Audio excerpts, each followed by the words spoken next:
Hey everybody, as a certified financial planner, one of the questions I get asked most by my older friends and relatives is my Social Security considered taxable income?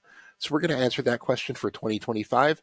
Before we do, I'd like to let you know that this video is sponsored by the Motley Fool, and I want you to stay tuned later in the video to figure out how retirees could be missing out on as much as $23,000 in Social Security benefits every year.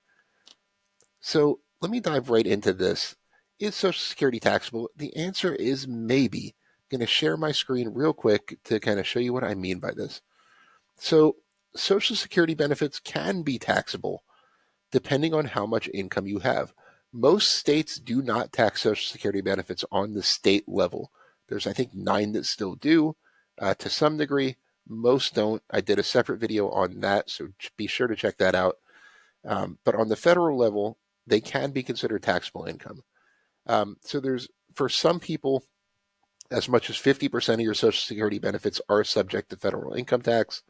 So that means if your Social Security benefits are, if you're in that category, you get $20,000 for Social Security. As much as $10,000 of that can be considered taxable income when computing how much tax you owe. For particularly high earners, and we'll get to that in just a minute, as much as 85% of Social Security benefits can be considered taxable income.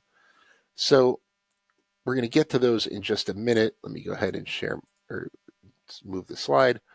So roughly 40% of people, so 4 out of 10 people who get Social Security pay some degree of federal income tax on their benefits. Social Security, if you do have to pay tax on your benefits, it's worth noting this is not just general revenue for the U.S. For the most part, it goes right back into the Social Security program. There are 3 main sources of income for Social Security, and taxation of federal benefits is one of them. So the short explanation is, if Social Security is your primary income source in retirement, you probably won't pay tax on your benefits.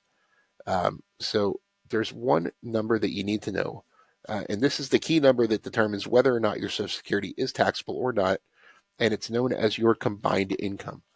The IRS uses a figure known as your combined income to determine if your Social Security is taxable or not. So to find your taxable income, it's actually a fairly simple calculation. You just add 3 numbers together. One is half of your adjusted gross income from your tax return.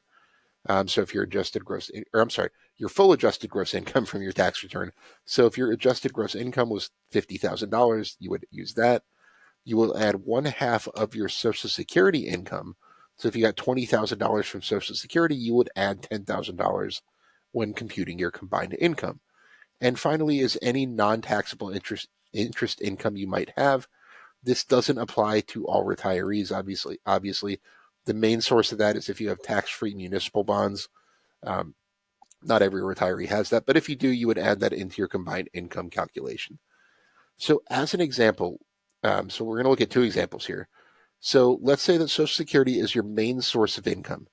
You receive $22,000 in Social Security benefits every year, and you also have a monthly pension from your former job that gives you adjusted gross income of about $10,000, and that's your income in retirement.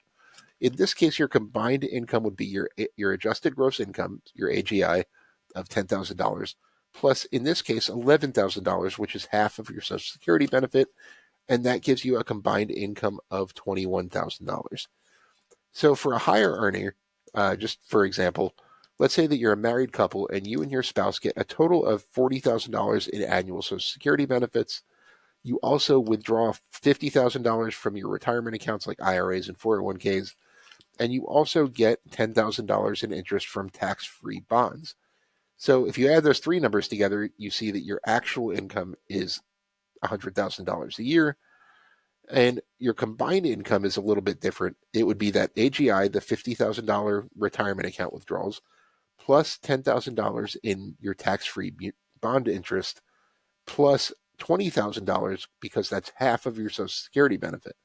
Add those 3 together, and your combined income is $80,000 for the year. So why does that matter?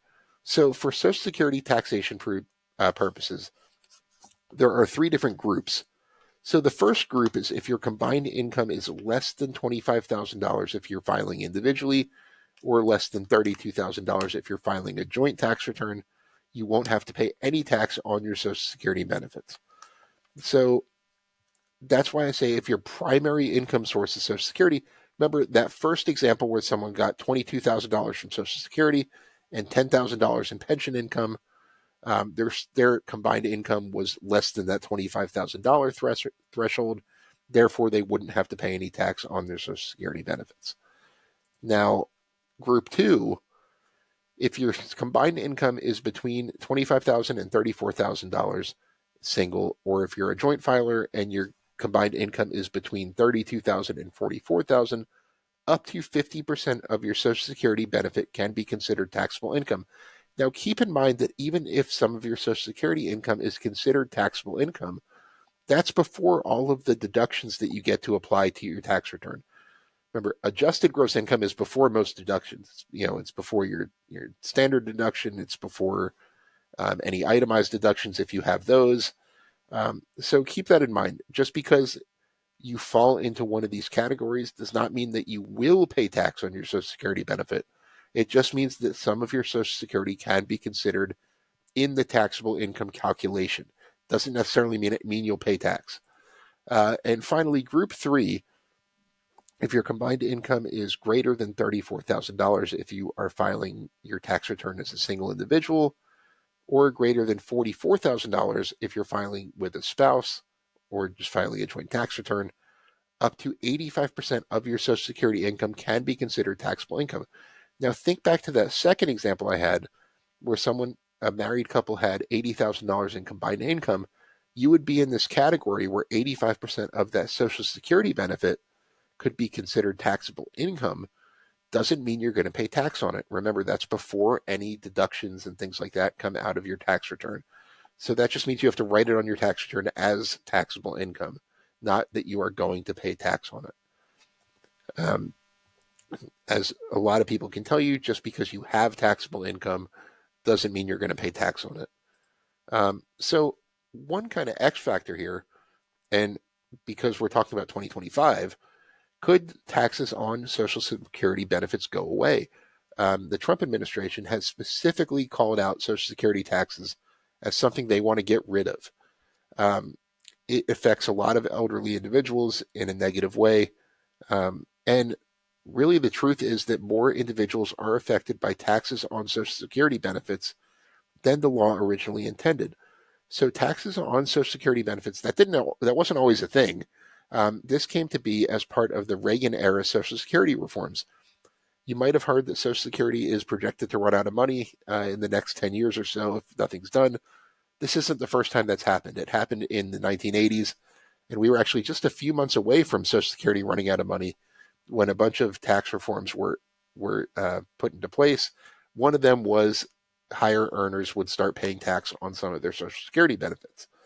And the combined income thresholds are not indexed to inflation, meaning that they don't change every year.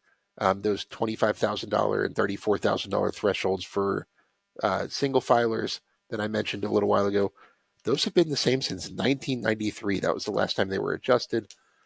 Despite inflation rising the cost of living by roughly 120% since that time. So it's considered kind of an unfair tax system by a lot of people in power. Like I said, because of it's not indexed for inflation, there are a lot more people, short version, there are a lot more people who have combined income greater than $25,000 now than did in 1993. It was never intended to affect as many people as it is now. So it's entirely possible that Social Security benefit taxes will go away, or at least, be inflation adjusted at some point. Nothing's been proposed yet. There's no legislation going through at this time. The new administration has really only been there for a month right now. And it's something that's been discussed, so it's entirely possible that will go away. I'd love to hear any comments or questions you might have. Leave me any questions on this video. I will do my best to answer any of them individually.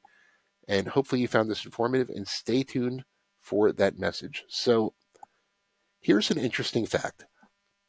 Most retirees don't realize that they can be missing out on as much as $23,000 in extra Social Security benefits every single year.